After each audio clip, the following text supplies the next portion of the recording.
Hello friends, I am Chitranjana. मेरे channel law classes में आपका स्वागत है। हमने एविडेंस लास्ट टाइम जहाँ तक पढ़ लिया था उससे आगे हम कंटिन्यू इस वीडियो में करेंगे। आज हम जो पढ़ेंगे रेलिवेंट किसे बोलते हैं आज हम कवर करेंगे। हम पढ़ते हैं, हम आगे कंटिन्यू करते हैं। सबसे पहले रेलिवेंसी, रेलिवेंट सुसंगत, ये किसे कहते हैं? ये सुसंगत क्या होता है? ये टर्म जो भी यूज हो रहे हैं यहाँ पर उनका आगे बहुत प्रयोग होने वाला है एविडेंस में, इसीलिए ये बेसिक है, इसको समझना हमें बहुत जरूरी है। सो हम आगे इजीली सारे सेक्शन को समझ पाएंगे। रेलिवेंट क्या होता है, सुसंगत क्या होता है। तो जो फैक्ट होते हैं वो रेलिवेंट भी होते हैं और इररेलिवेंट भी होते हैं, यानी सुसंगत भी होते हैं और विसंगत भी होते हैं। सो रेलिवेंसी के बारे में एविडेंस एक्ट में सेक्शन 5 से लेके 55 तक बताया गया है, वो हम आगे पढ़ेंगे सेक्शन 5 में। लेकिन यहाँ हम रेलिवेंसी वर्ड के बारे में समझ रहे हैं, इसीलिए हम उसका रेफरेंस ले रहे हैं कि जो रेलिवेंसी है उसके बारे में सेक्शन 5 से लेके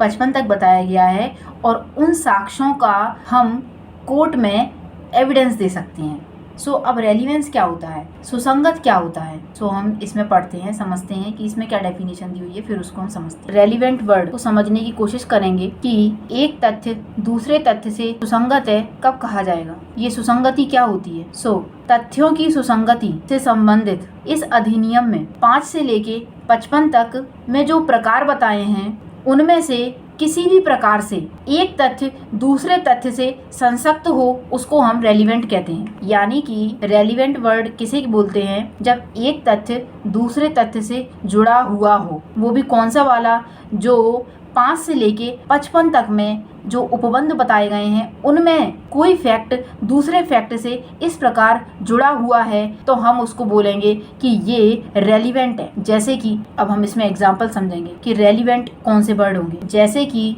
कोई व्यक्ति किसी स्थान पर गया और वहाँ उसने देखा कि चाकू पड़ा हुआ है, चाकू में खून लगा हुआ है, कोई व्यक्ति मरा हुआ पड़ा हुआ है और ये चीज़ें वहाँ उसने देखी और वो देखकर आ गया। अगले दिन पुलिस पहुंची, वहाँ पर पुलिस पहुंची तो पुलिस ने देखा कि किसी के पैरों के निशान बने हुए हैं। पैरों के निशान चेक करवाए तो पता चला कि वही व्यक्ति जो देखने आया था उसी के पैरों के निशान है, क्योंकि उसी के पास ऐसे स्लीपर्स या जूते जो भी थे। तो अब वो व्यक्ति ने अगर कोई स्टेटमेंट दिया कि मैंने खून होते हुए नहीं देखा, मैं तो वहाँ सिर्फ देखने गया था, पता नहीं मर्डर किसने कर दिया है, ये सारी चीजें रेलिवेंट होंगी। एक तथ्य दूसरे तथ्य से किसी भी तरीके से कनेक्ट है, किसी भी तरीके से जुड़ा हुआ है तो उसको हम रेलिवेंट मानेंगे। इसमें हम आगे एक टर्म और है उसको और समझेंगे, उसके बाद हम क्लियरली एग्जाम्पल समझेंगे कि इसके क्या एग्जाम्पल हो सकते हैं। ये जो हम टर्म धीरे धीरे पढ़ते जा रहे हैं ना, इनका बहुत अच्छे तरीके से आगे यूज होने वाला है। फिर आपको क्लियर समझ में आएगा कि what is this fact, what is this relevancy,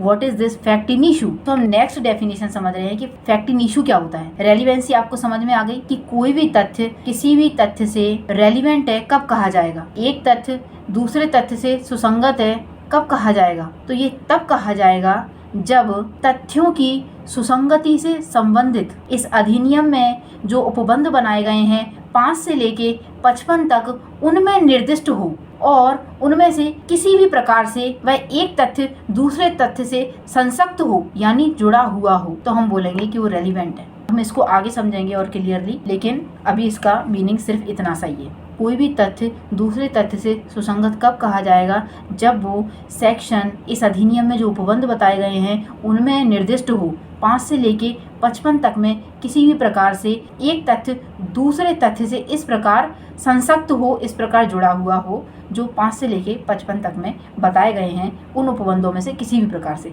तो हम बोलेंगे कि एक तथ्य दूसरे तथ्य से relevant. Thank you so much for watching me, listening me.